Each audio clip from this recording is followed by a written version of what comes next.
Good morning and welcome back to PhotoJoseph's Photo Moment. This is the Q&A portion of the show. We have been talking about the ExpoDisc. It's a curious name, actually. It has nothing to do with an expo. But it's called an ExpoDisc. Anyway, for doing white balance. For doing custom white balance and presumably the most accurate white balance that you can possibly get. We'll see what you guys think. I am curious to know what you guys think. All right, what do we have going on here in the chat? Burns Tech has something nice to say. Burns Tech says, receive your ProGrade V60 256 gigabyte card today. Wow, that was super fast. Awesome, I just did a show on that on Monday. Crazy, and you've already got it. Well, thank you for ordering. Very, very nice. Let's see here what else. I know there's other ones in here. There we go. Tony Smith, being new to the show, or new to photography, I have never done custom white balancing. Okay. Do you find it to be an intrusive exercise? Not at all. Do you find this extra effort worth it? Absolutely. What type of shooting is it worth doing this for? I do it all the time. I do custom white balance pretty much whenever I can. Okay, if I'm just out shooting like family stuff, casual, whatever, put a camera in auto, we're good.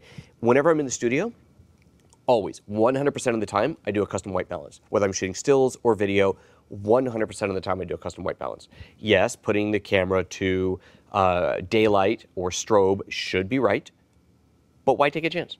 If you got a modifier on in front of your light, maybe it's adding a color cast for whatever reason, it's all, whatever.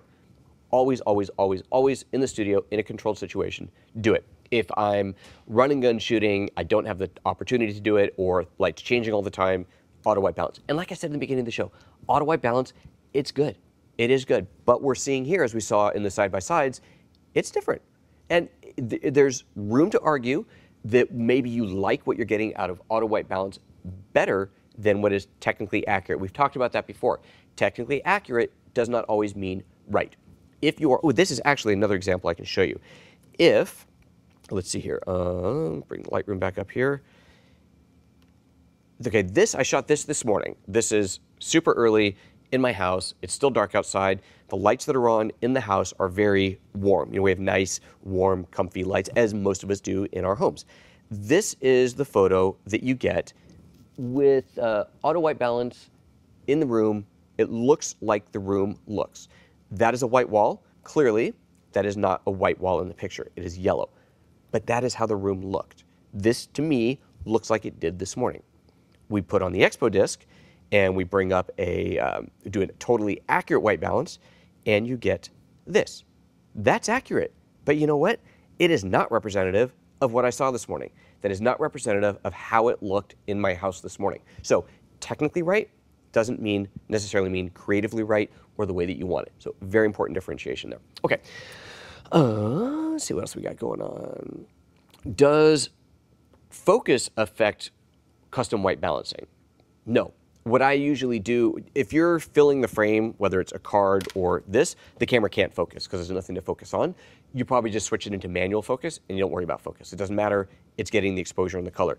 Getting the color. This, incidentally, it does an 18% gray, so you can actually also use this as a light meter. So you could go into full manual, point the thing through here, or auto, point it through here, get an exposure, and then manually dial in that exposure and have a locked, fixed exposure. So you can do that too. You can use it that way as well.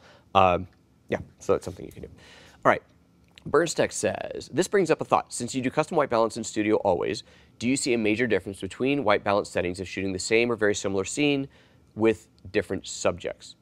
No, you should not, right? It shouldn't matter whether you're shooting a guy in an Elmo suit, bright red, or a Tony the Tiger, or a kid, or a group of people of different races and ethnicities with different skin tones.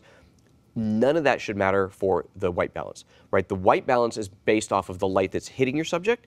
Again, not the light bouncing off of the subject. That's where we're going to make the mistake, right? If I stand here, if I've got a bunch of people here, or I've got different things swapping out, and I do a white balance pointing at the subject, my white balance will change, but that won't be right.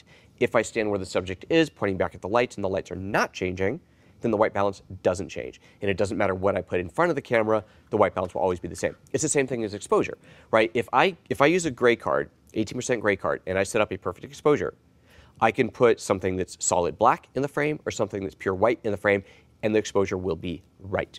Now, you may choose to make the exposure a little bit brighter, a little bit darker, because you want to emphasize the shadows or pull down the highlights. That's a creative decision, but it will be technically accurate if you set it to a meter based off of 18% gray, stick the subject out there, no matter what value the subject is, it is going to look accurate. Same thing with white balance. So the subject matter should not make a difference. Final thought on that is, just what I've just said here reminds me of advice that I remember hearing 100 years ago on if you're ever going to photograph the moon.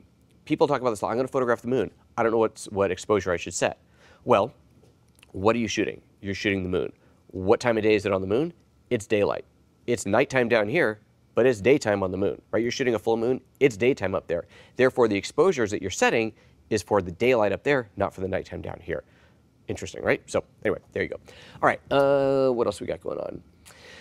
Burns, i.e. same background, same light, same subject. We got that. Okay, that's what I thought. Thanks. Yep, figured it was the same, and making changes to the lighting should be the changing factor. Correct. If you change the lighting, then you're going to want to redo the white balance. I mean, if you're just moving the lighting around, you don't need to change your white balance. But if you're introducing other lights, you're mixing light sources, you're introducing new modifiers, then it is probably worthwhile to recheck it. And if you're doing studio photography and you've got a bunch of same brand lights, I get a bunch of pro photos in here, and you got a bunch of modifiers, you don't need to recalibrate your white balance because you put a different softbox on there. I mean, if there's a difference in there, it's going to be so subtle that it's not worth doing.